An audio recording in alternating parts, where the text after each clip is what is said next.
जय शिवराय, जय शंभूराजे. राजेशाही प्रतिष्ठान महाराष्ट्र राज्य. मी गणेश कवटेकर, संस्थापक अध्यक्ष, उपाध्यक्ष रवींद्र सिंग, उपाध्यक्ष किरण लिंगायत, उपाध्यक्ष स्वप्नील जाधव, महाराष्ट्र महिला कार्यकारी अध्यक्ष सोनल अंगारे. विषय असा आहे व्हिडिओ बनवण्याचा की प्रतापगडावरती गेलो होतो.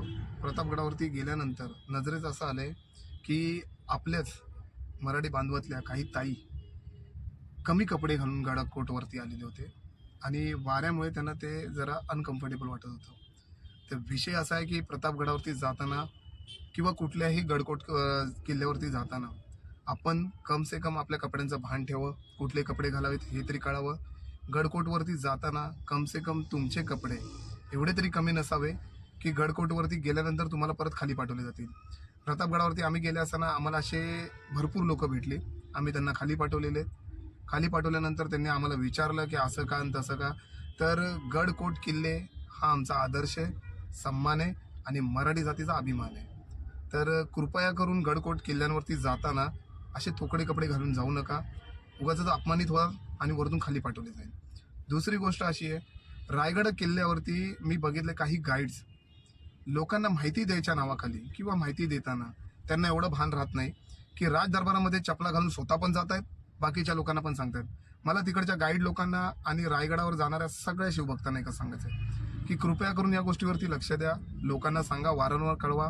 राजदरबार म्हणजे एक राजाचा दरबार आहे, तो आपल्या महाराजाचा दरबार आहे. त्याचा अपमान झाला नाही पाहिजे. तिथे कोणीही चपला घालून फिरलं नाही पाहिजे. तिथेच काय महाराजांच्या समाधीजवळ, रायल्याच्या मंदिरामध्ये जाताना किंवा गडकोट किल्ल्यांवरती फिरवताना कुठेही जिथे पावित्र्य राखले जातं, जिथे पावित्र्य आहे तिथे बुटं चपला घालून जाऊ नका, जेणेकरून तुमच्यामुळे लोकांनाही त्रास होईल आणि त्या गडकोट किल्ल्यांचा अपमान होत राहील. अशा गोष्टी करू नका. प्रतापगडाचं तुम्हाला सांगितलेलं आहे, रायगडाचं तुम्हाला कळवलेलं आहे. सरसगड किल्ल्यावरती काही अनधिकृत बांधकाम पुन्हा सुरू करायला लागलेत. रात्रीचे 9 वाजता 10 वाजता 4-5 जण मागच्या दरवाजानी वरती जातात आणि खाली येतात. आमच्या नजरेत तर पडलेले आहेत पण आम्हाला हाताला नाही सापडलेले आहेत. ज्यांच्या कोणाच्या हाताला लागतील त्यांनी राजेशाही प्रतिष्ठानचा नंबर किरण लिंगायतांना संपर्क साधा.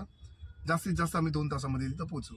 जर तुमच्या हाताला असे कोण वेडेवाकडे कारण करताना भेटतील किंवा तुम्हाला असे कोण वाटले तर आम्हाला कळवा. आम्ही लगेच येऊ. तुर्तास थांबतो. जय हिंद, जय महाराष्ट्र, जय शिवराय.